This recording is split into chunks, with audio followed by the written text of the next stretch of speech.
नमस्कार दोस्तों, आप सभी का स्वागत है हमारे YouTube channel GS study point पे।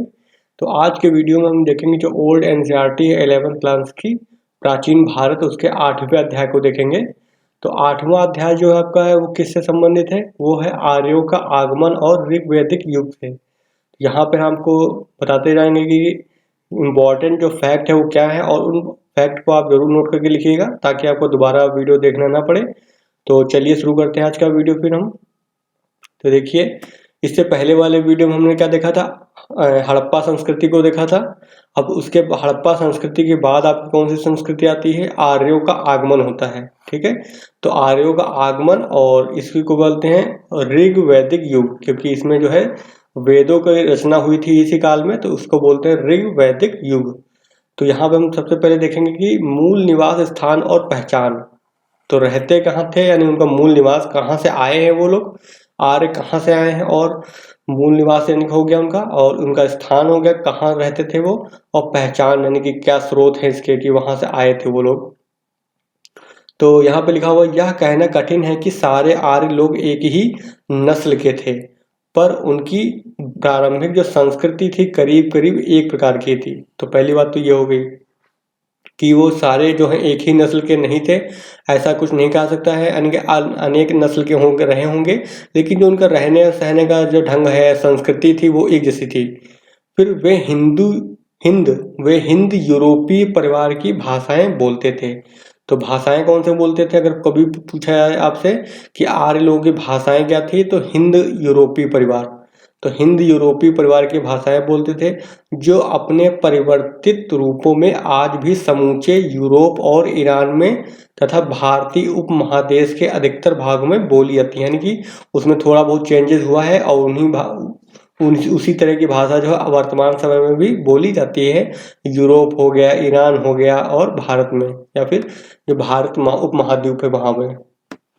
फिर आर्यों का जो मूल निवास है जो आल्प्स पर्वत के पूर्वी क्षेत्र में जो यूरेशिया कहलाता है। तो जो अनुमान लगाया गया है कि आर्य कहाँ से आए थे, तो उनका मूल निवास कहाँ माना गया है? जो आल्प्स पर्वत का जो पूर्वी क्षेत्र है जिसको क्या बोलते हैं? यूरेशिया। ठीक है, उसको माना गया है। कहीं पर बतलाया जाता है, ऐसा माना जाता है कि यहीं इसी के आसपास रहे होंगे। आज जो है कुत्ता हो गया, घोड़ा हो गया आदि कुछ पशुओं के नाम जो है, और भूज, देवदारू, मैपिल आदि कुछ वृक्षों के नाम, यानी कि कुछ जानवर के नाम हो गए, पशुओं के नाम हो गए, और जो वहाँ पे पाए जाने वाले जो वृक्ष के नाम हैं, ये सभी जो है हिंद यूरोपीय भाषाओं में समान पाए जाते हैं, यानी दोनों में एक जैसा है। इसका मतलब क्या है? इसका मतलब यही होगा कि इनमें समानता है। इसका मतलब यही तो हुआ कि ये एक जैसे ही भाषा से उत्पन्न हुए हैं। ठीक है, यानी कि इनमें कुछ संबंध पाया जाता है। फिर आगे देखिए क्या लिखा हुआ, आगे ये लिखा हुआ है, ये समान शब्द जो है यूरेशिया के पौधों और पशुओं के वाचक हैं। इनसे यह भी प्रकट होता है कि आर्यजन जो है नदियों और वनों से परिचित थे, क्योंकि उन्हीं के नाम पर रखा गया है। वन वगैरह जो नाम है तो उनके नामों से परिचित थे। यह विचित्र बात है कि पर्वत वाचक समान शब्द कुछ ही आर्य भाषाओं में है। हालांकि जो आर्यों ने जो अनेकों पर्वत को पार किया है, उनका धंधा जो है मुख्यतः क्या था? पशुचारण था। तो यहाँ से एक नोट कर लीजिए फैक्ट आप, जो प्रारंभिक समय में जो आर्य लोग थे वो कैसे थे? पशुचारण करते थे, यानी हम सब पशुओं को पालते थे वो।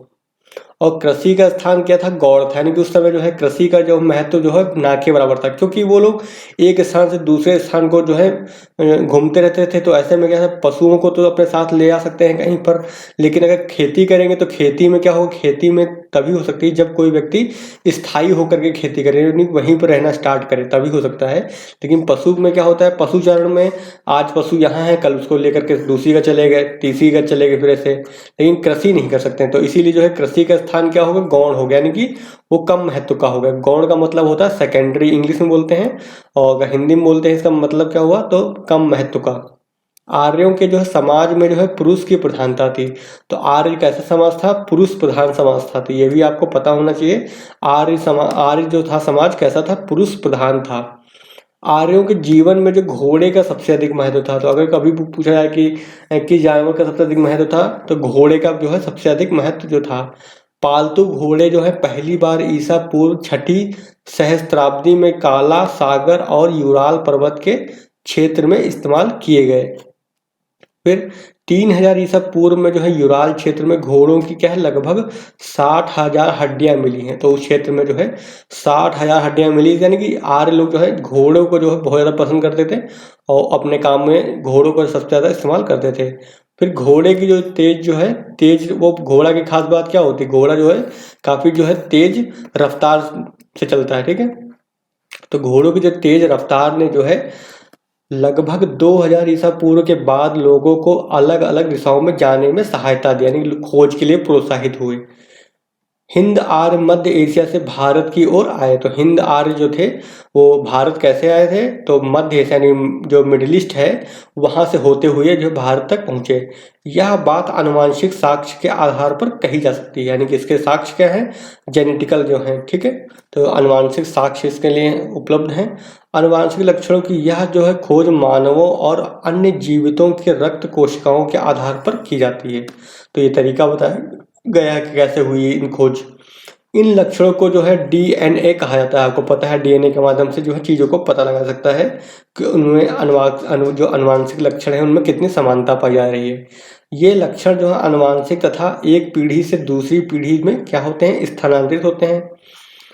जीव विज्ञानियों ने जो है मध्य एशिया के एक छोर से दूसरे छोर तक फैले हुए स्टेपी लोगों में एक प्रकार के अनुवांशिक लक्षणों की सूचना दी है, यानी कि इन सब चीज़ों में रिसर्च हुई है और वहाँ पे पाया गया है स्टेपी लोगों में कि अनुवांशिक लक्षणों में जो है समानता पाई गई है वहाँ पर। इन अनुवांशिक संकेतों को M17 कहा गया है। ये संकेत जो है 8000 ईसा पूर्व के आसपास प्रकट हुए। तो ये सब आपको याद करने की जरूरत नहीं है, बस आपको पता होना चाहिए कि अनुवांशिक जो लक्षण होते हैं उनके शोध के आधार पर जो है हमने पता लगाया है कि ये लोग यहीं से आए हैं, उनमें यानी कि समानता पाई जा रही है।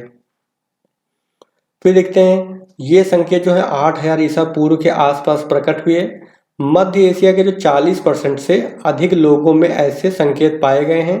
जब वैज्ञानिकों ने इन्हें संकेतों की खोज दिल्ली में की तो उन्होंने पाया कि 35% से अधिक जो है हिंदी भाषी लोगों तथा मात्र 10% जो द्रविड़ भाषी लोगों में ये विशेषताएं विद्यमान है, यानी जैसी विशेषताएं वहां पे पाई गई हैं वैसी ही विशेषताएं जो है 35% जो भारतीयों में यहाँ पाई गई हैं जो हिंदी बोलते हैं। और जो अगर दक्षिण भारत की बात करें तो वहाँ के लोगों में 10% जो है ऐसी विशेषताएं पाई गई हैं, यानी कि दोनों के डीएनए में थोड़ी बहुत समानता है।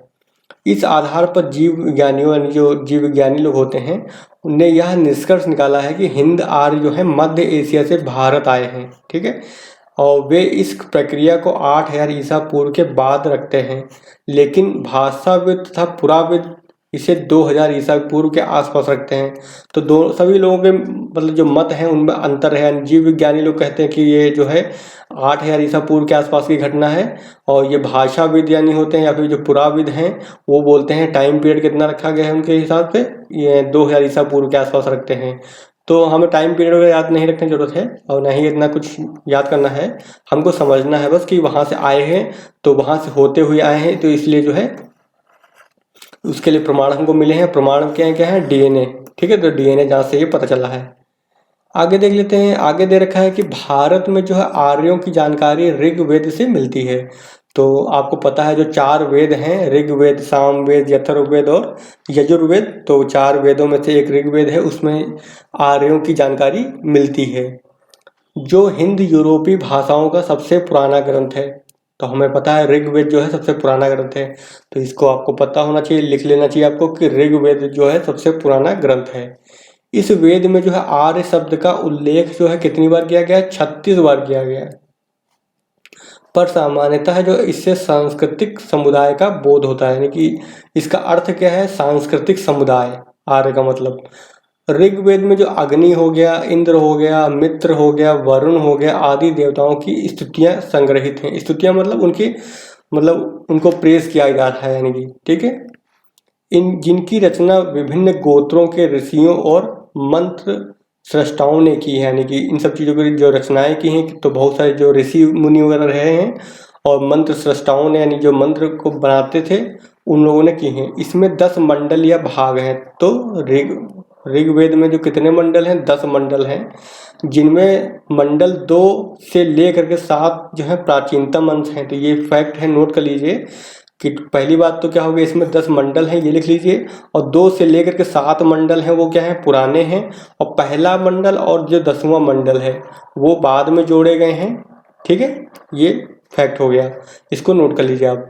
फिर ऋग्वेद की अनेक बात क्या है, अवेस्ता से मिलती हैं। तो अवेस्ता क्या है, अवेस्ता है कि जो ईरानी भाषा का जो है ग्रंथ है। ठीक है, तो ऋग्वेद में जो बातें कही गई हैं वही जो बातें अवेस्ता में कही गई हैं। तो इससे क्या हुआ, अवेस्ता ईरानी भाषा का प्राचीनतम ग्रंथ है, और दोनों ग्रंथों में बहुत से देवताओं और सामाजिक वर्गों के भी नाम समान हैं। ठीक है, यानी कि इनमें समानता मिलती है दोनों में। अवेस्ता, तो कभी भी पूछा है कि अवेस्ता जो है कहाँ का धर्म, कहाँ का ग्रंथ है, तो ईरान का है। तो इसको भी नोट कर लीजिए आप कि अवेस्ता जो है वो ईरान का जो है एक ग्रंथ है। आगे देख लेते हैं, आगे कह रहा है कि पर हिंद भाषा का सबसे पुराना जो नमूना है, तो कह रहा है कि हिंद यूरोपीय भाषा का सबसे पुराना जो नमूना है इराक में पाए गए लगभग 2200 ईसा पूर्व के एक अभिलेख से मिलता है, यानी वहाँ पे एक अभिलेख है उससे मिलता है। बाद में इस तरह के जो नमूने हैं अनातोलिया, अनातोलिया किसको बोल रहे हैं, जो तुर्की है वर्तमान समय में, तुर्की देश। तो अनातोलिया में जो है 19वीं से 17वीं सदी ईसा पूर्व के हिटटाइट अभिलेखों में मिलते हैं। फिर क्या है, इराक में जो है मिले लगभग 1600 ईसा पूर्व के कसाइट अभिलेखों में तथा सीरिया में मित्तनी अभिलेखों में आर्य नामों का उल्लेख मिलता है। उनसे जो है पश्चिम एशिया में आर्य भाषाइयों की उपस्थिति का पता चलता है, लेकिन भारत में अभी तक इस तरह का कोई भी अभिलेख नहीं मिला है। तो ये कुछ अभिलेख दे रखे हैं, ये सब इतना इंपॉर्टेंट नहीं है परीक्षा की दृष्टि से, बस आपको बता दिया मैंने बस केवल ऐसे ही। ठीक है, लिखा हुआ था तो बता दिया, परीक्षा की दृष्टि से बहुत इंपॉर्टेंट ऐसा कुछ नहीं है ये। आगे दे रखा है, जो भारत में जो है आर्य भाषाइयों का आगमन जो है 1500 जो ईसा पूर्व। ठीक है, तो भारत में अगर आर्य भाषाइयों का आगमन जो है कब हुआ, 1500 ईसा पूर्व से कुछ पहले हुआ होगा। हमारे पास उनके आगमन के यथेष्ट पुरातात्विक प्रमाण उपलब्ध हैं। शायद वे छेद वाली कुल्हाड़ियों, यानी कि कुल्हाड़ी ऐसी बनाते थे, ये मतलब कुल्हाड़ी इसमें यानी छेद होगा, तो छेद वाली कुल्हाड़ियों और कांसे की कटोरों और खड़गों का प्रयोग करते थे। ये हथियार जो है पश्चिमोत्तर भारत में मिले, यानी जो भारत का जो पश्चिमी उत्तर पश्चिम का हिस्सा है, यानी कि जहाँ पंजाब है भारत का और पाकिस्तान का जो इलाका है तो उसको पश्चिमोत्तर भारत बोलते हैं। तो वहाँ पे ये सारे प्रमाण मिले हैं। मध्य एशिया में जो है दक्षिण तजाकिस्तान और बगल में पाकिस्तान की स्वात घाटी, तो मध्य एशिया में जो है दक्षिण तजाकिस्तान हो गया और बगल में पाकिस्तान की स्वात घाटी। तो कभी भी पूछा है कि आपसे स्वात घाटी कहाँ है, तो स्वात घाटी कहाँ है, पाकिस्तान में है, ध्यान रखिएगा, काफ़ी बार पूछा जा चुका है। स्वात घाटी कहाँ है, तो पाकिस्तान में घोड़े होने और शवदाह प्रथा के प्रचलन के पुरातात्विक साक्ष्य मिले हैं। ठीक है, चलिए आगे देख लेते हैं। आगे दे रखा है कि इस प्रकार के साक्ष्य जो है पाकिस्तान की जो है पिराक क्षेत्र, तो पाकिस्तान में एक जगह है पिराक क्षेत्र और उसकी गोमल घाटी, गोमल का मतलब गोमती घाटी में भी 1500 ईसा पूर्व के लगभग मिलते हैं। याद रहे कि स्वात और गोमती नदियों के उल्लेख ऋग्वेद में भी हैं। तो स्वात जो कि कहाँ पर है, आपके पाकिस्तान है, और गोमती नदी यानी गोमल जिसको बोलते हैं उनका भी उल्लेख जो है उनके बारे में बात की गई है, किसमें, ऋग्वेद में ही बात की गई है। आरंभिक आर्यों का निवास जो है कहाँ था, पूर्वी अफगानिस्तान, क्योंकि उधर से आ रहे थे, मध्य एशिया से होते हुए आ रहे थे। पहले अफगानिस्तान पड़ेगा, उसके बाद मिलेगा पाकिस्तान मिलेगा और उसके बाद भारत मिलेगा। तो वही लिखा हुआ है कि आरंभिक आर्यों का जैसे पहले अफगानिस्तान पहुंचे, अफगानिस्तान के बाद फिर पाकिस्तान पहुंचेंगे, पाकिस्तान के बाद पहुंचेंगे तो पंजाब जो भारत का इलाका है, पंजाब और हरियाणा, वहाँ पे पहुंचेंगे। तो वही लिखा हुआ है कि आर्यों का निवास जो है पूर्वी अफगानिस्तान, पाकिस्तान और भारत के पंजाब तथा हरियाणा में था। ऋग्वेद में अगर बात करते हैं, अफगानिस्तान की कुभा नदी का नाम है, कुभा आदि कुछ नदियों का तथा सिंधु नदी और उसकी 5 सहायक नदियों का नामोल्लेख है, यानी कि उनकी 5 सहायक नदी थी, किसकी, सिंधु की। तो सिंधु नदी की जो 5 सहायक नदी है उनका भी उल्लेख है।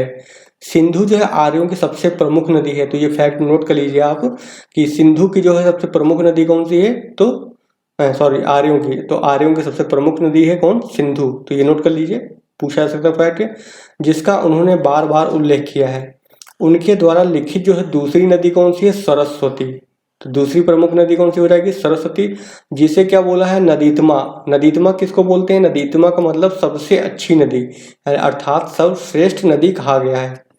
फिर इसकी पहचान जो है हरियाणा और राजस्थान में घग्गर तथा हाकरा के सूखे क्षेत्रों में से की जाती है। यानी कि सरस्वती नदी कहाँ है इनके अनुसार जो वर्तमान समय में? तो हरियाणा और राजस्थान का जो क्षेत्र है घग्गर नदी, तो उस क्षेत्र के में पहचान की गई जो कभी पुराने समय में सरस्वती जिसको बोला जाता होगा, ऐसा उनका अनुमान है। ठीक है, फिर क्या है आगे दे रखा है कि जो परंतु ऋग्वेद में भी की गई सरस्वती की चर्चा से यह लगता है कि यह अवेस्ता में उल्लिखित दक्षिण अफगानिस्तान में हरखवित नदी है, आधुनिक उसको बोलते हैं हेलमंद, उसकी बात कर रहे हैं, उससे कंपेयर कर रहे हैं, ऐसा अनुमान लगाया जा रहा है। ठीक है, तो इसका अभी पुख्ता कोई सबूत नहीं है कि एग्जैक्ट में क्या है, तो बस अनुमान ही है ये। फिर आगे लिखा है संभवतः जो है आर्य लोग जो है तांबा राजस्थान की खेतरी खानों से प्राप्त करते थे। तो हमेशा ध्यान रखिए तांबे की खान कहाँ है? राजस्थान में एक जगह है खेतरी, तो वहां से ही मुख्य रूप से तांबा को मिलता था, प्राप्त होता था। आर्य लोग जहाँ प्रथमतः यानी जहाँ पहली बार बसे वह सारा प्रदेश क्या था? सप्त सिंधु। सप्त सिंधु का मतलब 7 नदियों का देश। ठीक है, तो कोई भी जो है मानव प्रजाति संस्कृति कहाँ पे निवास करती है? नदी के पास निवास करती है, क्योंकि नदी से जो है उनको जल परिवहन मिल जाता है, प्लस जो है पीने के लिए जल हो जाता है और फिर अन्य कार्य के लिए जल मिल जाता है। इसीलिए जो है नदियों के किनारे ही जो किसी भी सभ्यता का विकास होता है। तो वही लिखा है सप्त सिंधु नाम से प्रसिद्ध हुआ और इसमें अफगानिस्तान का भी भाग पड़ता था। भारत में जो है हिंद आर्य लोग जो है कई खेपों यानी कि कई बार में आए, एक बार में ना करके कई बार में आए हैं, ऐसे है। तो खेप का मतलब बार बार, टुकड़ों में आना। तो वही लिखा है सबसे पहले की खेप में जो आए हुए हैं ऋग्वैदिक आर्य, जो इस उपमहाद्वीप में जो है 1500 ईसा पूर्व के आसपास दिखाई देते हैं। यानी कि पहली बार जो है ऋग्वैदिक आर्य आए, जो कब आए थे? 1500 ईसा पूर्व के आसपास में आए थे। उनका दास दस्यु आदि नाम के स्थानीय जनों से संघर्ष हुआ।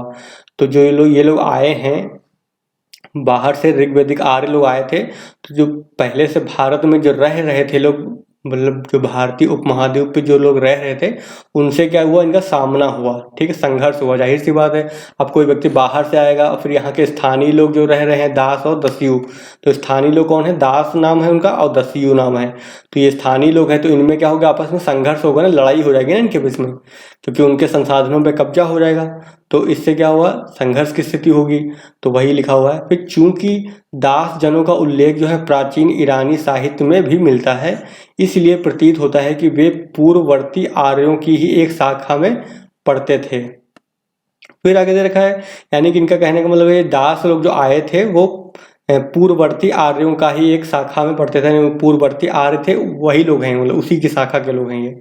फिर ऋग्वेद में जो है कहा गया है कि भरत वंश के राजा जो हैं दिवोदास ने जो है संबर को हराया। ठीक है, तो ये ऋग्वेद में इस चीज का उल्लेख किया गया है कि जो भरत वंश एक है, वंश का नाम दे रखा है भरत।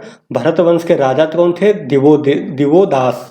ठीक है, भरत वंश के राजा थे दिवोदास ने संबर को हराया। तो संबर दूसरा व्यक्ति हो गया। यहाँ जो है दास शब्द किसके लिए लगाया गया है? दिवोदास। ठीक है, और के नाम में लगता है। और ऋग्वेद में जो दस्यु कहे गए हैं वे संभवतः क्या है? इस देश के मूलवासी थे। समझ गए होंगे। तो पहले जो मूलवासी हैं उनको क्या बोला गया है? दस्यु कहा गया, जो यहाँ के रहने वाले ही लोग हैं। ठीक है, इस भारत में रहने वाले थे जो। फिर बाहर से जो पहले खेप आई थी वो लोग कौन थे? वो लोग हो गए आपके दास लोग हो गए। फिर ठीक है, इसके बाद जो आए वो कौन हो गए? ऋग्वैदिक आर्य कहलाए वो। ठीक है, तो इन सबसे जो है लड़ाई इनकी हुई, क्योंकि इससे भी लड़ाई हुई और बाद में इनसे भी लड़ाई होगी, क्योंकि ये पहले यहाँ के पहले के बासिंदे हैं और कोई व्यक्ति अगर बाहर से आएगा तो जाहिर सी बात उनके बीच जो है संघर्ष होगा, सामान यानी संसाधन के बीच के लिए, उस पर कब्जा करने के लिए। और आर्यों के जो है जिस राजा ने उन्हें पराजित किया वो क्या है? त्रसदस्यु। ठीक है, तो ये इनको क्या बोला गया? त्रसदस्यु। वह त्रसदस्यु कहलाया।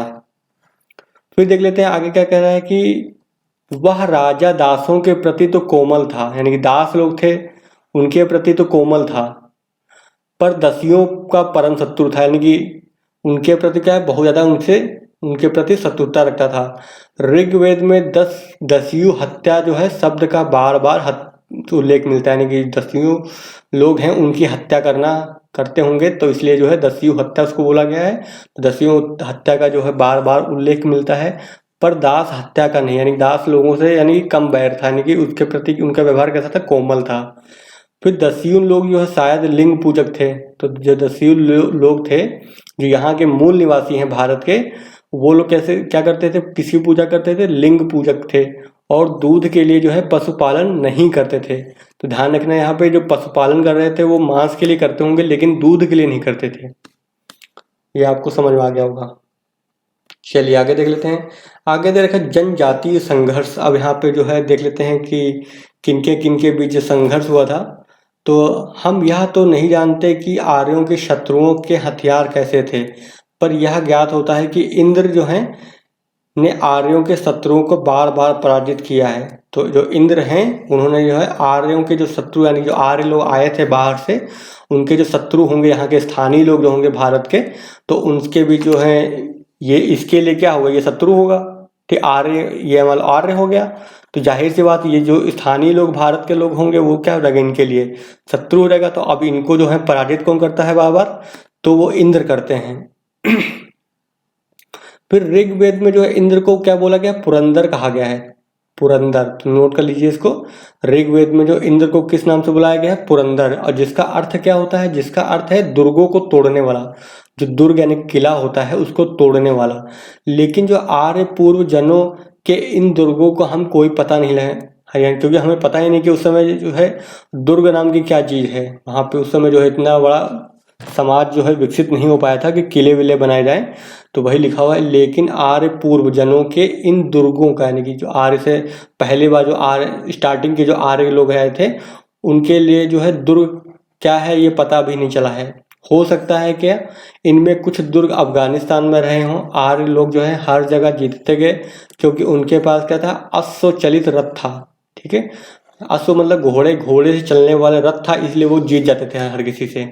और उन्होंने जो है पश्चिम एशिया और भारत में जो है पहल इन रथों को प्रचलित किया। आर्य सैनिकों के पास शायद कवच और अन्य अच्छे अस्त्र भी थे, क्योंकि तभी तो जीतते आ रहे थे, हर किसी को हरा देते थे आर्य लोग। तो उसका कारण क्या होगा, उनके पास अश्व यानी घोड़े से चलने वाला जो रथ होगा ये हो सकता है। साथ में उनके पास अच्छे अच्छे कवच यानी कि अच्छे कपड़े पहन करके जो लड़ाई करते होंगे, कवच जो होता है जो रक्षा करता है शरीर की, और अस्त्र भी होंगे जिसके माध्यम से वो लड़ाई करते थे। आगे देख लेते हैं।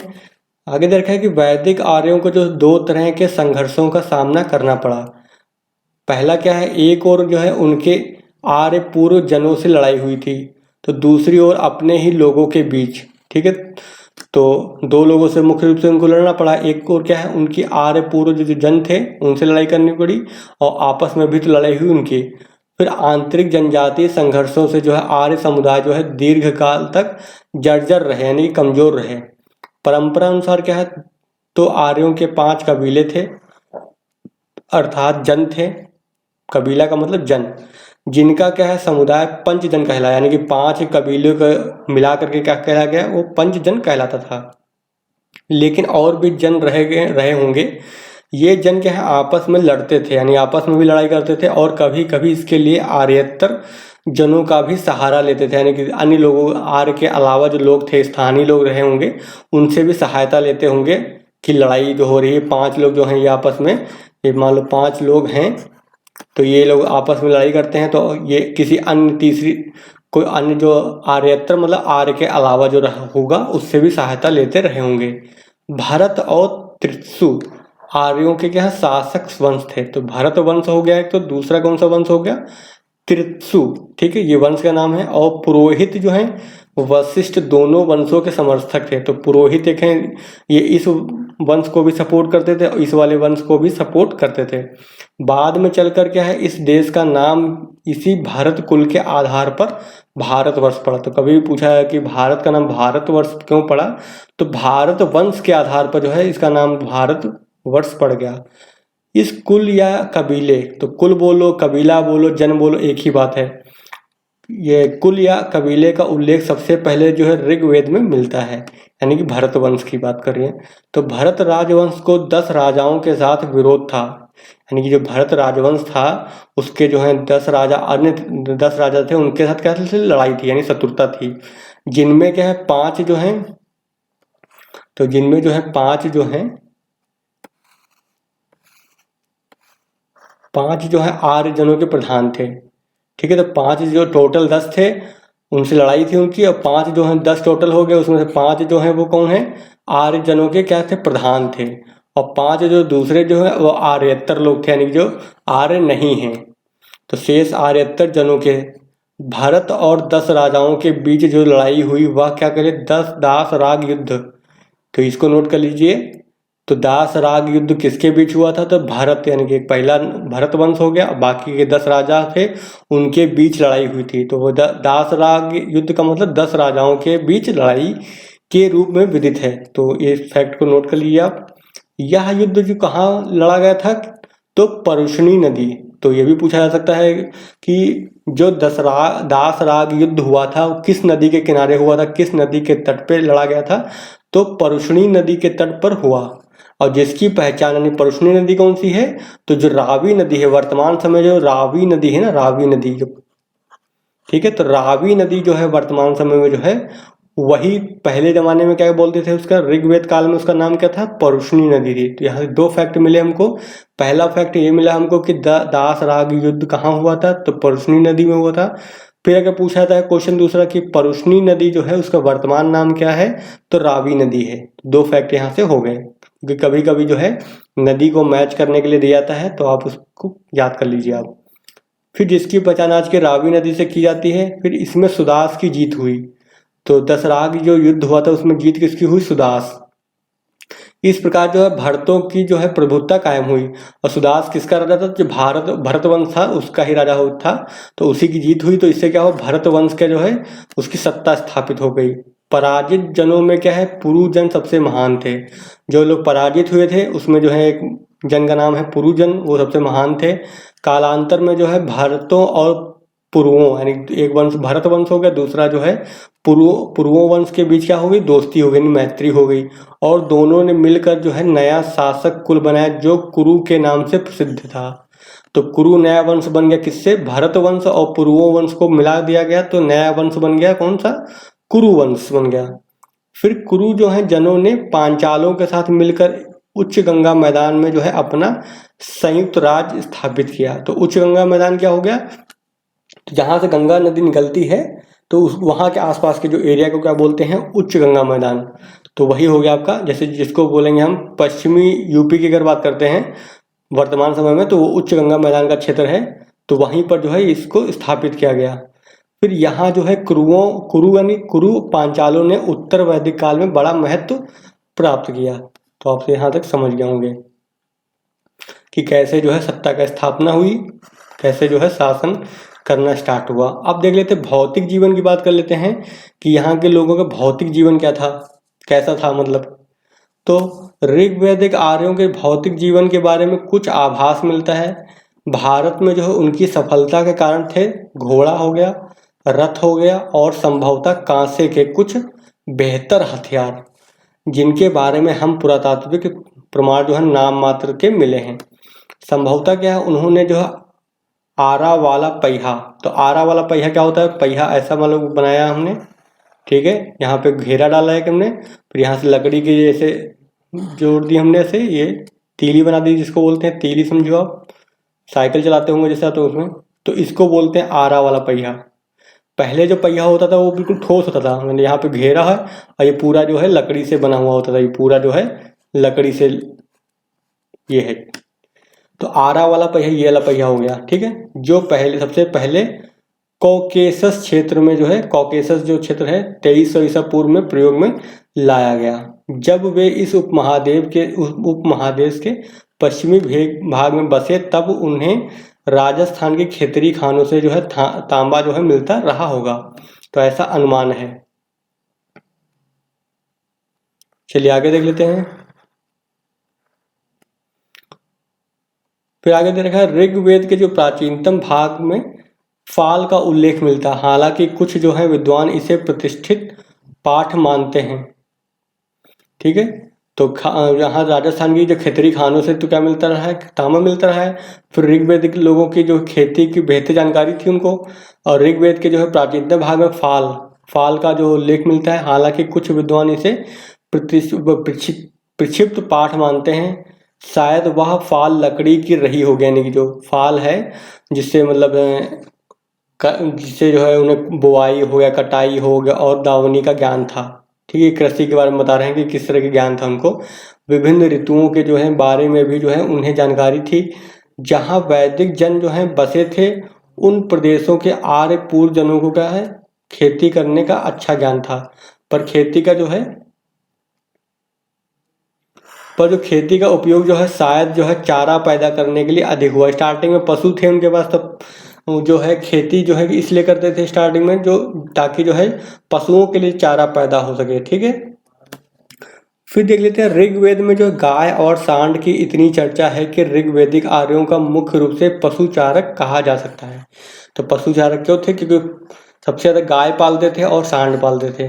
इनकी जो अधिकांश जो लड़ाइयाँ हैं वो गाय को लेकर हुई। तो उस समय क्या है, उस समय में जो है पशुधन था ना, जो पशु, किसी भी व्यक्ति के पास कितने पशु हों तो वही समाज में प्रतिष्ठा बनाएगा। ऐसे ही क्या है, किसी भी सरदार या फिर जो वहाँ का जो प्रधान होगा उसके पास जितनी ज़्यादा गाय होंगी उतने ही ज़्यादा वो क्या होगा, अमीर माना जाएगा। ठीक है, तो आपस में लड़ाइयाँ होंगी तो किसके लिए लड़ाइयाँ होंगी, पशुओं के लिए लड़ाइयाँ होंगी। ठीक है, फिर ऋग्वेद में युद्ध का जो पर्याय जो है गविष्ठ, ये गाय का अन्वेषण है कहने का मतलब। ठीक है, गाय का अन्वेषण है।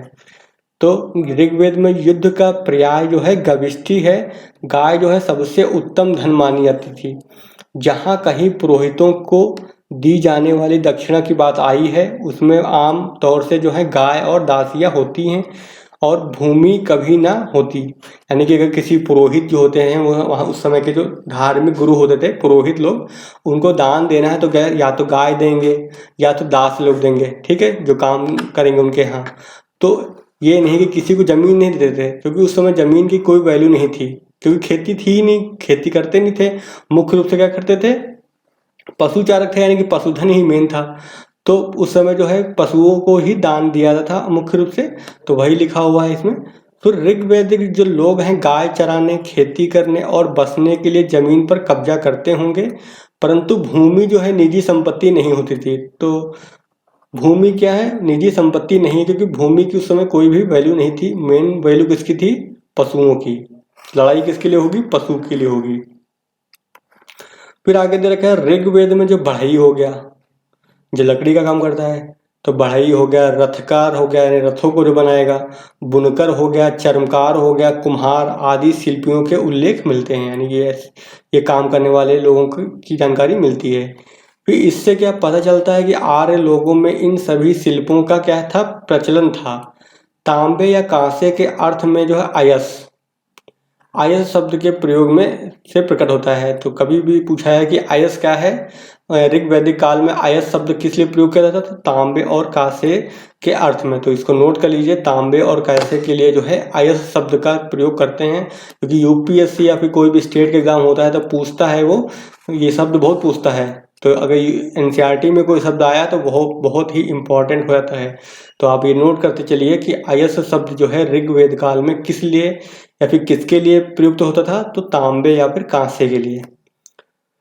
फिर उन्हें जो है धातु कर्म की जानकारी थी, यानी कि क्योंकि कांसा बनाना वगैरह, ये तांबा बनाना तो कौन बनाएगा, ये जो धातु कर्म होता है वही तो कर पाएगा, जो इस काम में निपुण होगा, तो उसको बोलते हैं धातु कर्म की जो है उनको जानकारी थी। परंतु जो है नियमित व्यापार के होने का कोई स्पष्ट प्रमाण नहीं मिलता, यानी कि इनका व्यापार होता है नियमित रूप से या नहीं, इसका कोई प्रमाण नहीं मिलता है। फिर आर्य जन जो है या वैदिक जन का अधिक संबंध जो है स्थल मार्ग से था, क्योंकि ऋग्वेद में उल्लिखित जो समुद्र शब्द मुख्यतः जल राशि का वाचक है, यानी समुद्र मतलब बहुत ही विशाल राशि। जो भी हो, आर्य लोग जो है शहरों में नहीं रहते थे, संभवतः वे किसी न किसी तरह का गढ़ बनाकर मिट्टी के घर वाले गांव में रहते थे। तो एक बात खास बात यहाँ से क्या निकल कर आई, जो आर्य लोग थे ऋग्वैदिक काल के जो लोग थे वो लोग कहाँ रहते थे, गाँव में रहते थे। यानी कि शहर में नहीं रहते थे और मिट्टी के घर बना के रहते थे। ठीक है, तो इस चीज को ध्यान रखिएगा। फिर और पुरातत्ववेताओं को अभी तक जो है ऐसी गढ़ वाली बस्तियों का पता नहीं लगा है। वे पहाड़ों में स्थित गुफाओं से भी परिचित थे, तो पहाड़ वगैरह में जो गुफा वगैरह होती थी उनके बारे में भी उनको जानकारी थी, किसको, आर्य लोगों को।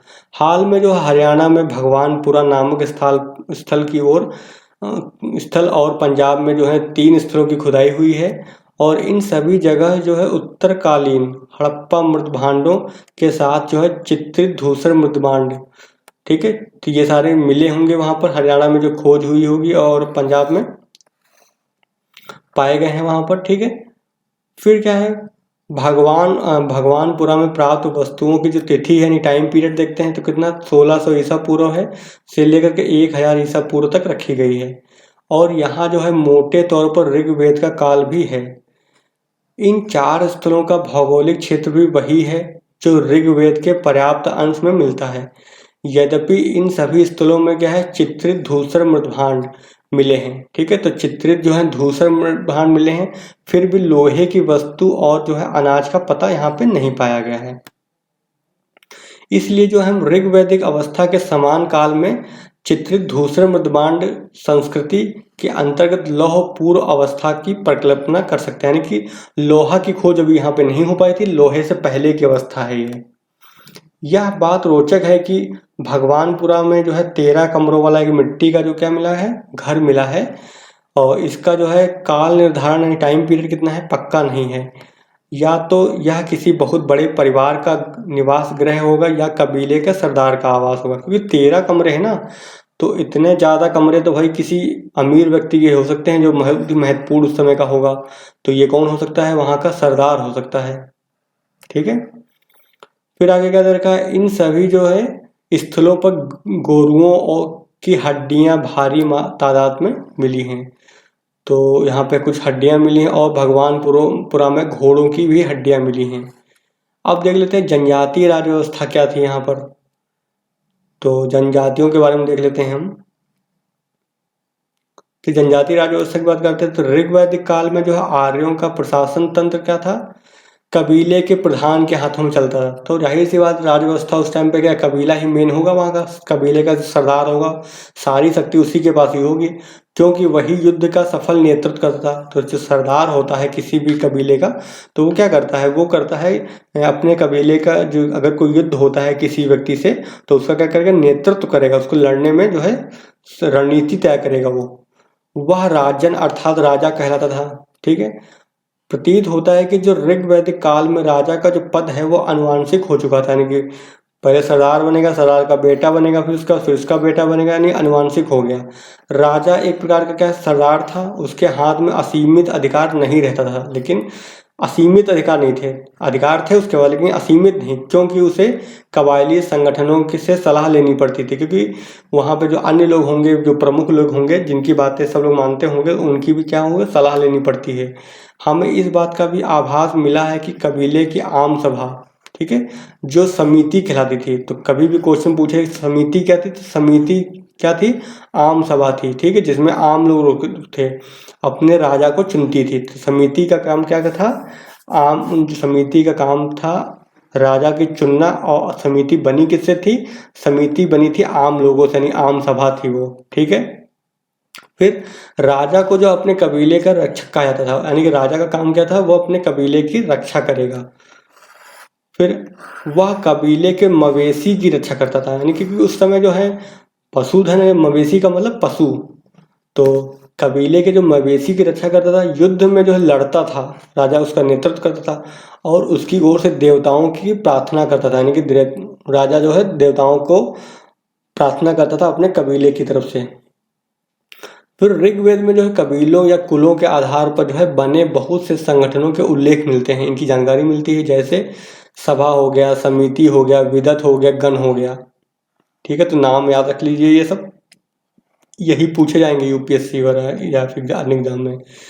अब देखो ये संगठन क्या थे, विचार विमर्श करते थे, यानी सभा हो गया, समिति हो गया, विदत हो गया, गण, तो ये संगठन है प्रमुख उस समय के, किस समय के, ऋग्वेद काल के हैं, तथा सैनिक और धार्मिक कार्य देखते थे। ठीक है, ऋग्वैदिक काल में स्त्रियां भी जो है सभा और विधत में भाग लेती थी। तो अब ये फैक्ट यहाँ से नोट कर लीजिए कि ऋग्वैदिक काल में, ये नोट कर ली लाइन कि ऋग्वैदिक काल में जो स्त्रियां थी, स्त्रियां वो सभा और विधत, यहाँ पे देखो एक ये संस्था हो गई, दूसरी संस्था विधत हो गई, दोनों में भाग लेती थी। तो ऐसे दे सकता है कि ऑप्शन में कि निम्नलिखित में से किन में जो है ऋग्वैदिक काल में जो है स्त्रियां भी भाग लेती थी या फिर उनकी सदस्य होती थी। तो सभा हो गई और विधत हो गई। फिर सभा और समिति की बात कर लेते हैं। तो सभा और समिति ये दोनों संगठन इतने महत्वपूर्ण थे कि प्रधान ये राजा भी समर्थन के लिए इनका मुंह जोते रहते थे, यानी कि इनके पे निर्भर रहते थे। समझ गए? मुंह जोते रहने का मतलब इन पे ही निर्भर रहते थे, इनका समर्थन मिलता रहना चाहिए राजा को, तभी वो राजा बना रहेगा। समझ गए? तो सभा हो गई आपकी जो आम लोगों की होगी, समिति जो होगी जहाँ पे जो उच्च वर्ग के लोग होते थे, ठीक, वो लोग हो गए, और इसके साथ विधत हो गया और गण हो गए। तो इन चारों टर्मों के बारे में आपको पता होना चाहिए। चलिए आगे देख लेते हैं, आगे इनके बारे में क्या जानकारी दे रखी है। आगे जानकारी दे रखी दैनिक प्रशासन में जो है, ठीक है, तो दैनिक प्रशासन में जो है कुछ अधिकारी राजा की सहायता करते थे। जाहिर सी बात, राजा को सहायता देने वाले तो होने चाहिए ना, अकेले सारे काम राजा तो कर नहीं सकता है। और सबसे महत्वपूर्ण अधिकारी कौन था? पुरोहित। तो ये सबसे पूछा जाएगा कि राजा का जो सबसे महत्वपूर्ण अधिकारी कौन था ऋग्वेद काल में, तो हमारा आंसर होना चाहिए पुरोहित। अब ऋग्वेद काल में जो वशिष्ठ और विश्वामित्र दो महान पुरोहित थे, तो एक तो वशिष्ठ ऋषि हो गए, दूसरे कौन से? विश्वामित्र हो गए। ये दो महान पुरोहित हैं। फिर वशिष्ठ जो है रूढ़िवादी थे। तो वशिष्ठ कैसे थे? रूढ़िवादी थे। और विश्वामित्र कैसे थे? उदार थे। तो ये भी पता होना चाहिए। कभी भी स्टेटमेंट बना के दे सकते हैं यूपीएससी, ध्यान रखिएगा। तो इनको जो है नोट करके आप रख लीजिए। फिर लोगों को जो आर्य बनाने के लिए जो है विश्वामित्र ने जो गायत्री मंत्र की रचना की थी। तो यहाँ से हमको एक खास बात क्या मिली कि गायत्री मंत्र की रचना किसने की थी? तो हमको पता चला हमारा आंसर क्या है? विश्वामित्र ने की। तो ये फैक्ट नोट कर लीजिए आप। पुरोहित जो है राजा को कर्तव्य का उपदेश देते थे, यानी पुरोहित बताता था कि राजा को क्या करना चाहिए, उपदेश देता था, उनका गुणगान करता था, और बदले में गायों और दासियों के रूप में प्रचुर दान दक्षिणा पाते थे। तो बदले में पता ही आपको है उस समय क्या था, गाय मिलेगी आपको, और या फिर जो दासी लोग होती थी उनको दिया जाता था दान के रूप में। पुरोहितों के बाद जो है शायद सेनानी का जो स्थान था, यानी कि पुरोहित के बाद कौन सा सबसे महत्वपूर्ण आएगा? सेनानी, सेना का जो मुखिया होगा वो, जो भाला, कुठार, तलवार आदि शस्त्र चलाना जानता होता। हमें यह किसी अधिकारी का पता नहीं चलता जो कर वसूलता हो। तो हमें जो है ऋग्वेद काल में जो है कोई भी ऐसा अधिकारी नहीं पता चलता है जो कर को वसूलता हो। तो इसका मतलब क्या हुआ? कर उस समय जो है वसूला नहीं जाता होगा, क्योंकि अगर कर को जो है वसूला जाएगा, जबरदस्ती लगाया जाएगा, तो क्या होगा? उसको वसूलने के लिए एक आदमी रखना पड़ेगा ना हमको। तो ऐसा कोई आदमी तो हमको मालूम नहीं पड़ा, यानी अधिकारी तो उस समय था नहीं कोई ऐसा। तो इसका मतलब जो है अगर कर देना है तो कोई देगा, अन्य टैक्स नहीं है। अगर किसी को देना है तो अपनी मर्जी से दे दे, स्वेच्छा से, ठीक है। तो वही लिखा हुआ है, हमें किसी अधिकारी का जो है पता नहीं चलता है। संभवतः जो है प्रजा स्वयं राजा को उसका अंश स्वेच्छा से देती थी, यानी कि अपनी मर्जी से राजा को वो दे देता था। इस अंश का जो है नाम क्या था? बलि, अर्थात चढ़ावा था। तो कभी भी पूछा जाए अगर ये कि ऋग्वैदिक काल में बलि क्या था, तो एक प्रकार का कर है, अंश है, मतलब कर नहीं बोलेंगे, अंश बोलेंगे, या फिर चढ़ावा बोलेंगे उसको। तो इस पॉइंट को आप नोट कर लीजिए। या फिर बोलेंगे भाग, भाग भी बोल सकते हैं। अंश का मतलब क्या था? भाग। तो बलि क्या है? कि भाग है, यानी कि जो राजा को देता था, हर कोई, हर वहाँ की जो प्रजा थी वो राजा को देता था सब। युद्ध में जो है प्राप्त भेंट और लूट की वस्तुएं जो हैं वैदिक सभा में बांट दिया था। जो वैदिक सभा हमने अभी ऊपर पढ़ी थी, तो वैदिक सभा में जो है युद्ध से ये राजा है और दूसरे से लड़ाई किया उसने, उसने जीत लिया राजा ने। तो जो उससे जो प्राप्त होगा धन, तो उस धन को क्या करेंगे? लूट का जो धन होगा, या फिर कोई देगा भेंट, यानी कि कोई दूसरा व्यक्ति राजा को कुछ देता है अपनी मर्जी से, तो उसमें क्या होगा? वो धन जो है किसको बांटा जाएगा? वैदिक सभा में बांट दी जाती थी। तो ये भी नोट कर लीजिए आप। फिर ऋग्वेद में क्या है? किसी तरह के न्यायाधिकारी का उल्लेख नहीं है। तो उस समय जो है न्याय अधिकारी नहीं हुआ करता था कोई जो किसी के लिए न्याय करे। लेकिन वह कोई आदर्श समाज नहीं था। जाहिर सी बात है, वहाँ उस समय भी क्राइम करता ही होगा लोग, तो आदर्श समाज तो था नहीं, ठीक है, कि जहाँ कोई इसकी ज़रूरत ना हो। लेकिन वहाँ पे क्या है, कोई इसके लिए जो है न्याय के लिए अधिकारी को जो है नियुक्त नहीं किया गया था। तो इसको ध्यान रखना हो। चोरी और सेंधमारी होती थी, यानी चोरी चकारी वगैरह तो होती ही थी, और गायों की चोरी तो विशेष रूप से होती थी। ऐसी समाज विरोधी हरकतों को रोकने के लिए गुप्तचर रखे हैं, ठीक है।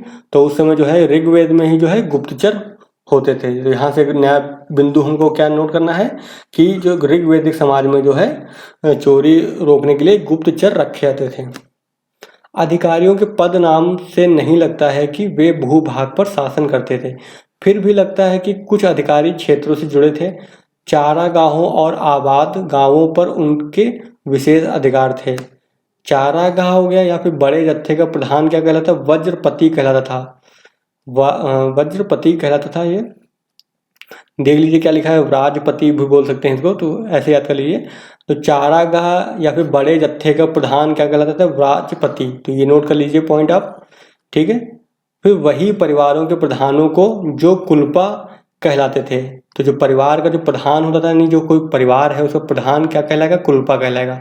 तो ये ऐसे ही शब्द को उठा के पूछेगा यूपीएससी या फिर अन्य कोई एग्जाम।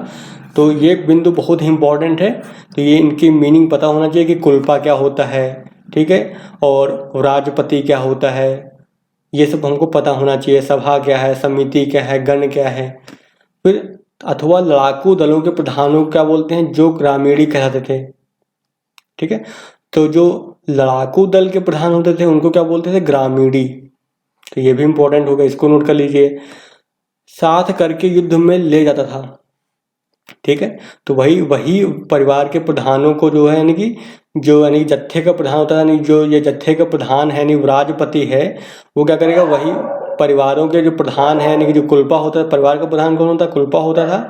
अथवा लड़ाकू दलों के प्रधान यानी जो लड़ने वाले होते हैं उनके दलों का प्रधान होता था, वो क्या कहलाता था, ग्रामीण कहलाता था। इन सबको साथ करके युद्ध में ले जाते थे, यानी कि इन सबको ले जाकर के कहाँ, अगर कोई युद्ध लड़ना है तो क्या करेगा, आएगा वज्रपति, तो राजपति आएगा पहले, सबसे पहले कोई युद्ध लड़ना है उसको तो राजपति आएगा। राजपति कहेगा किसको, कुलपा से कहेगा चलो भैया सब अपने लोगों को लेकर चलो, लड़ाई करना है। फिर दूसरा क्या बोलेगा, जो दल लड़ाई वाले दल हैं उनसे भी ले लेगा, लड़ाकू लोग जो हैं उनको बोलेगा ग्रामीण तुम भी चलो भैया हमारे साथ, ठीक है। तो वो बोलेगा हमारे से चलो, हमको लड़ाई करनी है। तो इन सबको लेकर के जो है कौन पहुंचेगा, राजपति जो है लेकर पहुंचेगा कहाँ, युद्ध के मैदान में। तो वही लिखा हुआ है।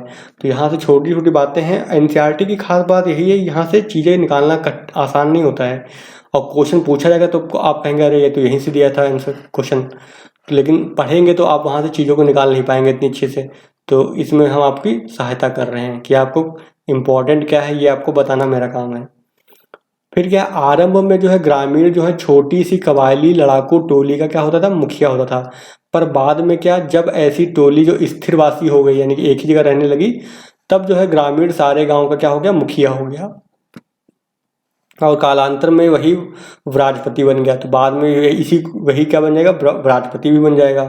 तो आप समझ गए होंगे कि अब बाद में जो है राजपति कौन हो गया। फिर राजा कोई नियमित या स्थायी सेना नहीं रखता था, लेकिन युद्ध के समय क्या, स्वजनों की सेना, स्वजनों यानी कि अपने लोग जो होते थे उनकी सेना संगठित कर लेता था। यानी गांव के लोग ही, राजा है, राजा ने बोल दिया, आदेश दिया चलो भाई युद्ध हो गया, तो सब हर घर से कुछ ना कुछ लोग आ गए और सेना इकट्ठा हो गए, लड़ाई करने के लिए चले गए। फिर व्रात है, गण है, ग्राम है और सर्ध नाम से विदित विभिन्न कबायली टोलियां लड़ाई लड़ती थी। तो ये टोलियों के नाम हैं, यानी कि व्रात टोली हो गई, गण टोली हो गई, ग्राम हो गई, सर्द है। तो ये क्या है, टोलियों के नाम। तो क्वेश्चन वहाँ पे यूपीएससी में कैसा आएगा, व्रात गण ग्राम सर्द क्या है, ऑप्शन में दे देगा टोलियां हैं, कुछ और दे देगा, तो हमको आंसर लगाना है टोलियां हैं ये। या फिर दे देगा कि निम्नलिखित में से कौन सी जो है कबायली टोलियां हैं, ठीक है। तो व्रात गण ग्राम सर्द सारी उपरोक्त में से सभी। तो इस तरह से यानी तो ये फैक्ट आप नोट कर लीजिए। कुल मिलाकर यह कबायली ढंग का शासन था, जिसमें जो है सैनिक तत्व क्या होता था, प्रबल होता था। नागरिक शासन या प्रादेशिक प्रशासन जन्म नहीं पा रहा था। यानी उस समय जो है सिविल गवर्नेंस की तो बात ही छोड़ो, अभी क्या हुआ है, केवल सैनिक शासन था वहाँ पर जो, क्योंकि लोग जो है निरंतर स्थान बदलते रहते थे और फैलते जाते थे, यानी कि आज यहाँ हैं कल कहीं और होंगे, तो स्थायी जीवन उस समय नहीं था। चलिए आगे देख लेते हैं, कबीला और परिवार की बात कर लेते हैं कि उस समय का समाज जो है उसमें कबीला और परिवार का कैसा रहन सहन था। ठीक है, तो सामाजिक संगठन का आधार क्या था, गोत्र, गोत्र या फिर इसको क्या बोल सकते हैं, जन्म मूलक।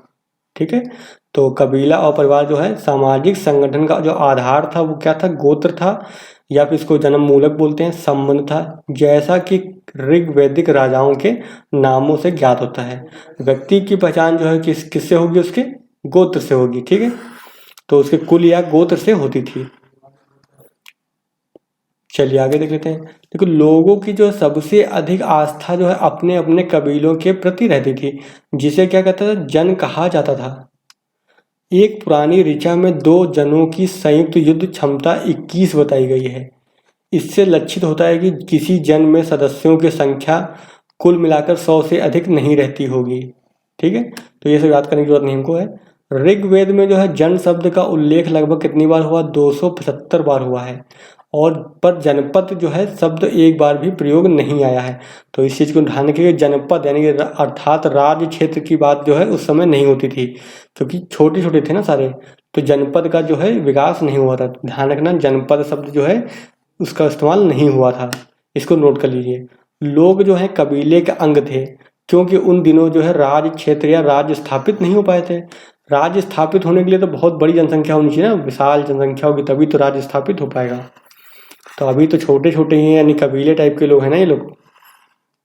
चलिए आगे देख लेते हैं। ऋग्वेद में जो है दूसरा महत्वपूर्ण शब्द क्या है जो कबीलों के अर्थ में आता है, वह है विष। तो विष भी जो है किसके लिए लिया जाता था, कबीले, सब कबीले के लिए। इसका अनुवाद क्या है, गोत्र या क्लैन भी किया जा सकता है, तो गोत्र ही है मतलब। और ऋग्वेद में जो है इसका उल्लेख कितनी बार हुआ है, 170 बार हुआ है।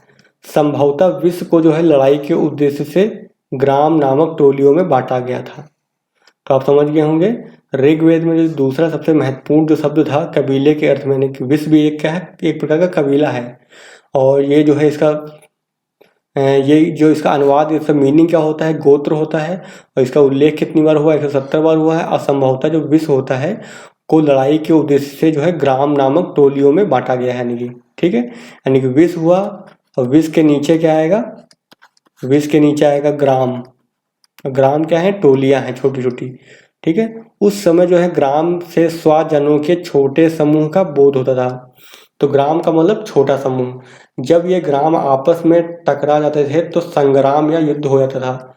तो आप समझ गए होंगे संग्राम का मतलब क्या है, यानी कि गांव जो होते थे छोटे छोटे ग्राम होते थे, छोटे छोटे यानी कि समूह होते थे, उनका आपस में लड़ाई हो जाना, इनको क्या बोलते हैं, संग्राम हो गया भैया। वैश्य नामक बहुसंख्यक वर्ण का उदय इसी विष या कबायली जन समूह से हुआ है। तो जो विष है या फिर कबायली समूह है ये एक प्रकार का, तो इसी में जो है वैश्य लोगों का जन्म हुआ। वैश्य लोग कौन थे, जो व्यापारी वर्ग होता है उसको बोलेंगे वैश्य, जो बिजनेस करेगा। चलिए आगे देख लेते हैं। ऋग्वेद में जो है परिवार वाचक कुल शब्द का प्रयोग विरल है, यानी कि परिवार शब्द की जो है बात नहीं हुई है। तो वही लिखा है, ऋग्वेद में जो है परिवार वाचक कुल शब्द का जो है प्रयोग विरल है, यानी बहुत कम प्रयोग होता था। इसमें केवल माता पिता पुत्र दास आदि ही नहीं आते थे, बल्कि और भी लोग आते थे। प्रतीत होता है कि आरंभिक जो वैदिक अवस्था में जो है परिवार के अर्थ में गृह शब्द था। ठीक है, परिवार यानी किसको बोलेंगे, जो गृह शब्द होगा उसके लिए बराबर होगा, इक्वल होगा, जो ऋग्वेद में बार बार आया है। प्राचीनतम हिंद यूरोपीय भाषाओं में पोते, नाती, भांजे, भतीजे आदि सब के लिए एक ही शब्द था। इसका अर्थ हुआ कि पृथक कुटुंबों की स्थापना की दिशा में जो है पारिवारिक संबंधों का जो है विभेदीकरण उस समय जो है इतना नहीं हुआ था।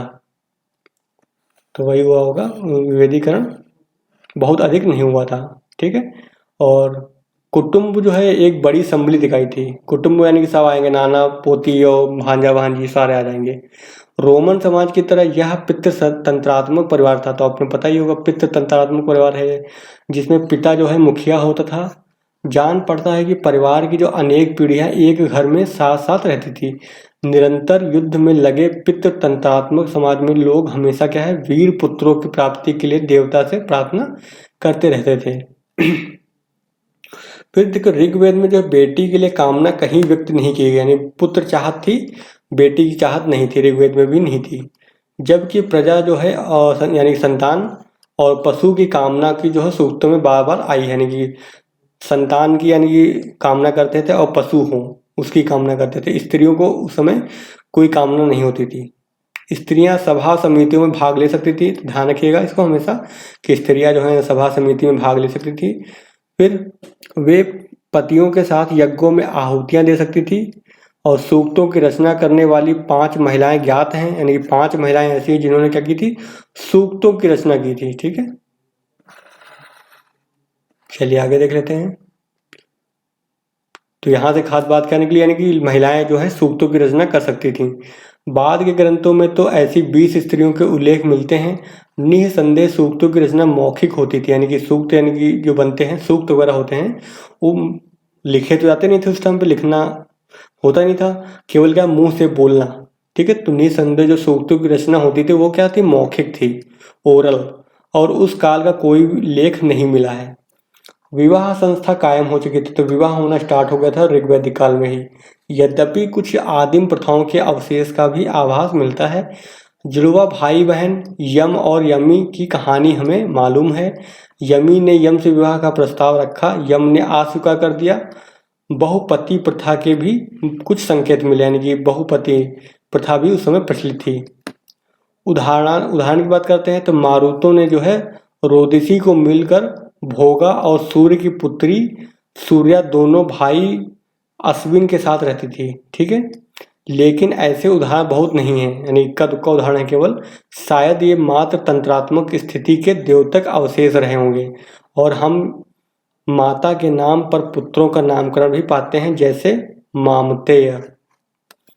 तो ये रही समाज की स्थिति उस समय की कैसी थी। फिर क्या है, ऋग्वेद में जो है नियोग प्रथा।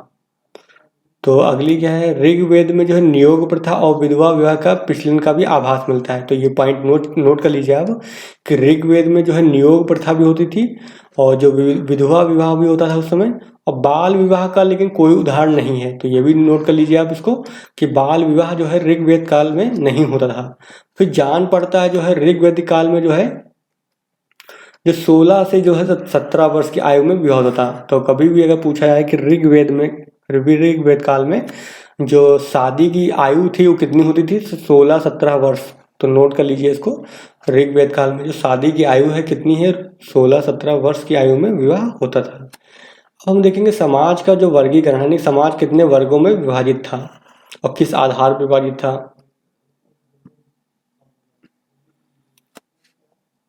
तो ऋग्वेद में जो है हमें 1500 से लेकर के 1000 ईसा पूर्व के आसपास का जो है पश्चिमोत्तर भारत के लोगों के जो शारीरिक रूप रंग की चेतना का कुछ आभास मिलता है। वर्ण शब्द का प्रयोग जो है रंग के अर्थ में होता था, यानी कि वर्ण का मतलब क्या होता है, रंग। और प्रतीत होता है कि आर्य जो भाषा भाषी गौर वर्ण के थे और मूलवासी जो लोग काले रंग के थे। ठीक है, तो जाहिर सी बात है जो बाहरी आर्य लोग थे वो कैसे थे, गोरे थे, गोरे यानी सफेद रंग के थे। और जो मूलवासी यहाँ के जो भारत के जो ओरिजिनल लोग हैं, मूलवासी लोग हैं, वो कैसे थे, काले रंग के थे। तो हो सकता है क्या सामाजिक वर्ग विन्यास में रंग को परिचायक चिन्ह बनाया गया हो, लेकिन रंग भेददर्शी पश्चिमी लेखकों ने रंग की धारणा को बढ़ा चढ़ाकर प्रस्तुत किया है। अब देख लेते हैं, वास्तव में जो है समाज में वर्गों के सृजन का सबसे बड़ा कारण हुआ प्राचीन वासियों पर आर्यों का आधिपत्य, यानी जो प्राचीन यहाँ के जो रहने वाले लोग थे उन पे क्या किया, जो आर्य लोग आए उन पे क्या कर दिया, आधिपत्य कर दिया ना उस पे। फिर आर्यों द्वारा जीते गए दास और दस्यु जनों के लोग जो हैं, दास तो गुलाम होता है और शूद्र हो गए। ठीक है, तो वही लिखा हुआ है कि जो आर्यों द्वारा जो जीते गए, जिन पे यानी कि कब्जा कर लिया ने आर्यों ने, तो दास और दस्यु लोगों पर। तो दास और दस्यु जनों के लोग जो थे वो दास और शूद्र हो गए, यानी कि उनको गुलाम बना लिया गया। और शूद्र जो समझ गए होंगे, जिनको काम जो छोटे निचले क्रम के काम होते थे उनको कराते थे उनसे। ठीक है, चलिए आगे देख लेते हैं। आगे देखें तो ये कहा गया है इसमें कि ऋग्वेद में जो आर्य वर्ण और दास वर्ण का उल्लेख है, जीती गई वस्तुओं में जो है कबीले के सरदारों और पुरोहितों को अधिक हिस्सा मिलता था। तो जाहिर सी बात है, सरदार होगा यानी कि वो, और जो पुरोहित जो दूसरे नंबर का जो प्रमुख है व्यक्ति, वो क्या करेगा, ज़्यादा हिस्सा लेगा। और स्वभावतः वे अपने गोतियों और भाई बंधुओं को वंचित करते हुए जो है अधिकाधिक संपन्न होते गए, यानी कि बाकी लोगों से क्या हो गए, संपन्न हो जाएंगे वो लोग, अन्य जो लोग हैं वो गरीब हो जाएंगे उसके सापेक्षिक रूप से। इससे क्या हुआ, कबीले में जो सामाजिक असमानता का सर्जन हुआ। जाहिर सी बात है, धीरे धीरे क्या कबायली समाज जो है 3 वर्गों में बट गया। पहला वर्ग कौन सा, योद्धा, यानी युद्ध करने लड़ाई करता था वो। दूसरा कौन सा वर्ग होगा, पुरोहित हो गया। और तीसरा जो होगा सामान्य लोग, जो सामान्य प्रजा जो हो गई। इसी तरह का विभाजन जो है ईरान में भी हुआ था। चौथा वर्ग जो है वो क्या कहलाता, शूद्र कहलाता था। ऋग्वेद काल के अंत में दिखाई पड़ता है, क्योंकि इसका सर्वप्रथम जो है उल्लेख ऋग्वेद के 10वें मंडल में है।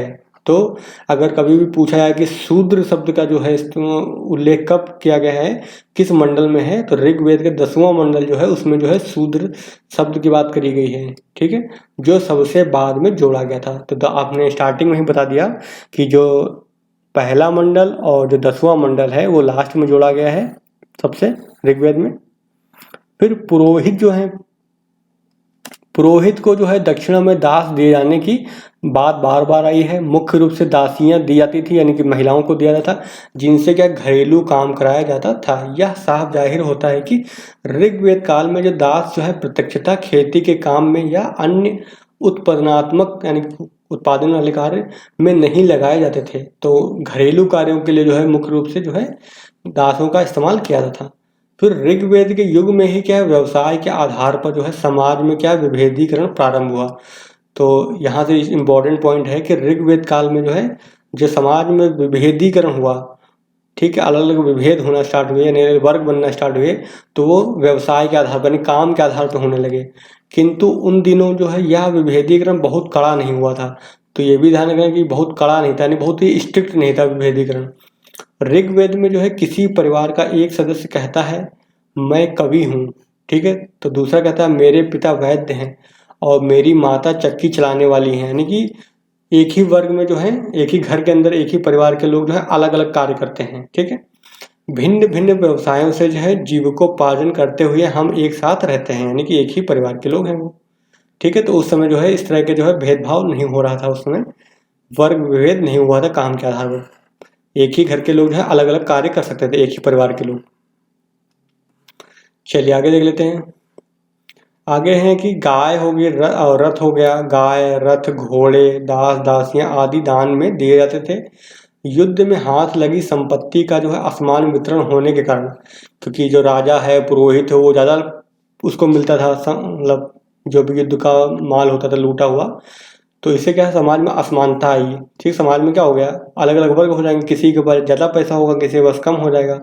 और इससे क्या हो, सामान्य जो है कबायली लोगों को वंचित करते हुए, इससे सामान्य जो कबायली लोग हैं उनसे वंचित करते हुए राजाओं और पुरोहितों को आगे बढ़ने में क्या मिली, सहायता मिली। लेकिन चूंकि मुख्य आर्थिक आधार क्या था, पशुचारण था। ठीक है, इसलिए जो है प्रजा से नियम पूर्वक कर वसूलने की गुंजाइश बहुत कम थी, क्योंकि टैक्स, पशुपालन से जो है टैक्स ले पाना जो है बहुत ही कठिन था, क्योंकि बहुत ही कम मात्रा में जो है मिलता था उससे चीज़ें। हम दान में भी भूमि मिलने का उल्लेख नहीं मिलता है, तो हमें जो है दान में जो है भूमि का देने की कोई चर्चा नहीं है ऋग्वेद काल में। और अन्नदाता का भी विरल वर्णन ही मिलता है, यानी बहुत ही कम वर्णन मिलता है अन्नदाता का। और हम दास दासियां पाते हैं, लेकिन मजदूर अर्थात मजदूरी पर खटने वाले श्रमिक नहीं देखते, यानी कि वहाँ उस समय जो, यानी कि मजदूरी पे कोई काम नहीं करते, दास ही सारे काम करते थे। समझ गया आप, उनके बदले में इनको कोई भी वेतन नहीं मिलता था। तो वही है, दासों से उस टाइम पे सारे काम लिए जाते थे। इस समाज में जो है कबायली तत्व क्या था, प्रबल थे, यानी कि मजबूत था, तथा कर संग्रह और भूमि संपदा के स्वामित्व पर जो आश्रित सामाजिक वर्गीकरण नहीं हुआ था। ठीक है, समाज अब भी कैसा था, कबायली और बहुत कुछ समता निष्ठ था, यानी कि अभी भी जो है समाज कैसा है, कबायली समाज था और बहुत कुछ समता निष्ठ है, यानी बहुत बड़ा अंतर नहीं है। सामाजिक असमानता तो है, लेकिन बहुत बड़ी सामाजिक असमानता उस समय नहीं आई थी। चलिए अब देख लेते हैं ऋग्वेद के देवता को, देख लेते हैं कि कौन कौन से देवता थे उस टाइम पर जो ऋग्वेद काल के प्रमुख। तो हर समुदाय को अपना धर्म का आलोक अपने ही परिवेश में मिलता है। वर्षा का होना, सूर्य और चंद्र का उदय, नदी पर्वत आदि का क्या है अस्तित्व है, ये सब बातें वैदिक लोगों के लिए पहले जैसी थीं। अतः उन लोगों के इन प्राकृतिक शक्तियों को अपने मन में दैहिक रूप देकर उन्हें प्राणियों के रूप में देखा। ठीक है, और इनमें क्या मानव हो गया, पशु के गुण आरोपित किए। ऐसे बहुत से देवताओं के दर्शन हमें ऋग्वेद में मिलते हैं, जिसमें क्या है इन देवताओं की क्या स्तुति, स्तुति मतलब प्रार्थना में विभिन्न ऋषियों के रचे सूक्त भरे पड़े हैं। ऋग्वेद में जो है सबसे अधिक प्रतापी देवता कौन है, इंद्र है। तो फैक्ट नोट कर लीजिए यहाँ से हमको फैक्ट क्या मिला कि ऋग्वेद काल के सबसे मजबूत यानी प्रतापी देवता कौन रहे हैं, तो वो इंद्र देवता रहे हैं। उनका दूसरा नाम क्या है, पुरंदर। तो वही लिखा, जिन्हें पुरंदर अर्थात किले को तोड़ने वाला कहा गया है। इंद्र जो है आर्यों के युद्ध नेता के रूप में चित्रित हैं। ठीक है, तो युद्ध के नेता हो गए, जिसने असुरों से लड़ने में आर्य सैनिकों का क्या किया है, नेतृत्व किया और उन्हें विजय दिलाई। इंद्र पर जो 250 सूक्त हैं। तो कभी पूछा जाता है कि ऋग्वेद में जो है इंद्र पर जो है कितने सूक्त लिखे गए हैं, तो 250 सूक्त हैं। ये पीटी में पूछ लेता है कभी कभी स्टेट एग्जाम में। वह बादल का देवता माना गया है इंद्र को, जो वर्षा देता है। अग्नि का दूसरा स्थान यानी दूसरा प्रमुख देवता कौन है, अग्नि है। और अग्नि पर जो है 200 सूक्त लिखे गए हैं। आदिम अवस्था के लोगों में जो है अग्नि की भूमिका क्या है, बड़े महत्व की रही है, क्योंकि इससे वे जंगलों को जलाना, खाना पकाना आदि काम लेते थे। तो आपको पता है अग्नि से क्या होता है। अग्नि की उपासना जो है न केवल भारत में अपितु ईरान में भी जागृत रही है, यानी कि वहाँ पर भी होती थी। वैदिक काल में जो है अग्नि ने जो है देवताओं और मानवों के बीच क्या है, मध्यस्थ का काम किया है। तो कभी भी ध्यान रखना कि जो व्यक्ति हो गया यानी कि मानव हो गया और देवता हो गए, दिन दोनों के बीच में कनेक्शन कौन जोड़ रहा है, अग्नि जोड़ रहा है। ठीक है, जो हवन वगैरह करते हैं आप हैं तो देखा होगा, हवन में डालते हैं कुछ जिसको बोलते हैं, उसके जो सामग्री व हवन सामग्री को डालते हैं। तो अग्नि जो है मानव हो गया और देवता दोनों को जोड़ने का कार्य करता है। ठीक है, ऐसा उनका मानना था। चलिए आगे देख लेते हैं। अग्नि को हमने देखा, आगे दे रखा है, समझा जाता है कि अग्नि में जो डाली गई आहुति होती है, हाँ ठीक है, आहुति जो होती है यानी हवन सामग्री होती है, धुआं बनकर जो है आकाश में जाती है और अंततः देवताओं को मिल जाती है, ऐसा उनका मानना है। फिर तीसरा कौन सा महत्वपूर्ण देवता है, तो तीसरा महत्वपूर्ण देवता है वरुण, जो जल या समुद्र का देवता माना गया है। उसे ऋतु अर्थात प्राकृतिक संतुलन का रक्षक कहा गया है और समझा जाता है। तो जो यानी तीसरा सबसे महत्वपूर्ण है वो कौन सा हो गया, वरुण जो है सब तीसरे महत्व का हो गया। और समझा गया जाता है कि जगत में जो भी घटना हो रही है यानी कि संसार में जो भी घटना घटित हो रही है वह उसी की इच्छा का परिणाम है, किसकी, वरुण की। फिर सोम वनस्पतियों का अधिपति माना गया है। तो सोम जो है वनस्पतियों का अधिपति माना गया है और एक मादक रस का नाम उसी के नाम पर पड़ा है, जिसको बोलते हैं सोमरस। ठीक है, ऋग्वेद के जो बहुत से सूक्तों में एक प्रकार के पौधे से, जिसकी पहचान अभी तक पक्की नहीं, यानी कि हम पहचान नहीं पाए हैं किसकी बात हो रही है, और वो क्या है, सोमरस बनाने की विधि बताई गई है। फिर मरुत जो है आंधी के देवता हो गए। इस प्रकार हमें इसमें ऐसे बहुत सारे देवताओं के उल्लेख मिलते हैं जो किसी न किसी जो है रूप में प्रकृति की विभिन्न शक्तियों के प्रतिरूप हैं और साथ ही मानवोचित व्यवहार भी करते हैं। ठीक है, तो ये हमने देख लिया कि उस समय जो है कौन कौन से ऋग्वेद काल में देवता की बात हो गई है। सबसे प्रमुख को देख लिया हमने। चलिए आगे देख लेते हैं। देवताओं में कुछ देवियां भी हैं, जैसे अदिति हो गई, उषा हो गई, जो प्रभात समय के प्रतिरूप हैं। किंतु जो है ऋग्वेद काल में देवियों को प्रमुखता नहीं दी थी, यानी ज़्यादा प्रमुख नहीं है वहाँ पर। उस काल के जो है पितृतंत्रात्मक समाज में देवों का क्या है, बोलबाला देवियों से कहीं अधिक था। देवताओं की उपासना की जो मुख्य रीति थी, स्तुति पाठ करना और यज्ञ बलि यानी चढ़ावा देना, अर्पित करना, ये सब चीज़ें। ऋग्वेदिक काल में जो है स्तुति पाठ पर अधिक जोर था। स्तुति पाठ जो है सामूहिक भी होता था, यानी सब लोग मिल करके जो है स्तुति पाठ करते थे, प्रार्थना करते थे, और अलग अलग भी यानी अकेले भी कर सकते हैं। सामान्यतः जो हर कबीले या गोत्र का अपना जो है अलग अलग देवता होता था, यानी कि हर कबीले या फिर गोत्र का है तो उनका एक अपना खुद का देवता होता था। लगता है कि स्तुति पाठ जो है कबीले या गोत्र भर के लोग समवेत स्वर में करते थे, यानी कि पूरा लोग सब मिल करके कबीले के लोग एक साथ जो है स्वर करते थे। यज्ञ आहुतियों में भी यही बात होती थी, और इंद्र और अग्नि जो है समस्त जन द्वारा दी गई बलि ग्रहण करने के लिए आहूत होते थे। तो ये हो गया, उस समय जो है प्रार्थना करते थे, बलि वगैरह देते थे, तो उसके बारे में यहाँ पे जानकारी हमको मिलती है ऋग्वेद से। फिर बलि या जो यज्ञ आहुति में जो साग हो गया, जौ हो गया आदि वस्तुएं दी जाती थी, परंतु ऋग्वैदिक काल में ये वस्तुएं चढ़ाते समय कोई अनुष्ठानिक या यागिक मंत्र नहीं पढ़े जाते थे, यानी कि मंत्र वगैरह नहीं पढ़ते थे। फिर देख लेते हैं उन दोनों शब्दों में जो है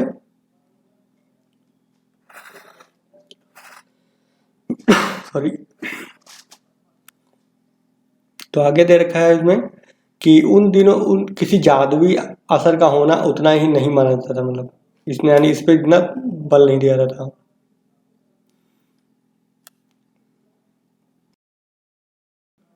फिर क्या देखा, जितना उत्तर वैदिक काल में मानने लगा जादू, तो यहाँ जादू टोना उस टाइम पे जो है इतना प्रबल नहीं था। बाद के जो उत्तर वैदिक काल में जो है बहुत ज्यादा मानने जाने लगा ये जादू टोना। ठीक है, ऋग वैदिक काल के लोग जो है देव आराधना, ठीक है, देव आराधना जो करते थे, ये क्वेश्चन मार्क है। वे लोग आध्यात्मिक उत्थान या जन्म मृत्यु के कष्टों से मुक्ति पाने के लिए ऐसा नहीं करते थे।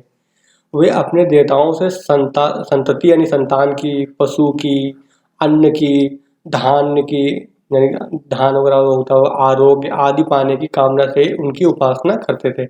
तो कभी भी अगर क्वेश्चन आपसे पूछा जाता है कि जो ऋग्वेद काल के लोग थे वो देव आराधना क्यों करते थे, ऑप्शन में दे देगा कि वहां पे जो है जन्म मृत्यु के कष्टों से मुक्ति पाने के लिए, तो ये ऑप्शन गलत हो जाएगा। जन्म मृत्यु के कष्टों से मुक्ति पाने के लिए ऐसा वो नहीं करते थे, ध्यान रखिएगा। किस लिए करते थे देव आराधना, वो इसलिए करते थे ताकि उनको संतति मतलब संतान की प्राप्ति हो, पशु की प्राप्ति हो, अन्न की प्राप्ति हो, धान्य की प्राप्ति हो, और आरोग्य रहे यानी निरोग रहे, इसकी कामना करते थे। ना कि जो है जो जन्म और मृत्यु के जो कष्ट हैं उनकी कामना वो नहीं करते थे। ठीक है, तो ये रहा आज का वीडियो। तो इसमें हमने पूरा देख लिया अच्छे से ऋग्वैदिक काल को, बहुत इंपॉर्टेंट है, इसमें काफ़ी हमने टर्मोलॉजी को देखा है, और वो उससे क्वेश्चंस जो है पूछ ले जाते हैं कभी कभी, तो आप उनको अच्छे से लिख लीजिए, नोट कर लीजिए, और बार बार दोहराते रहिए, क्योंकि लंबे समय तक याद करने का एक ही तरीका है, चीज़ों को बार बार दोहराते रहें।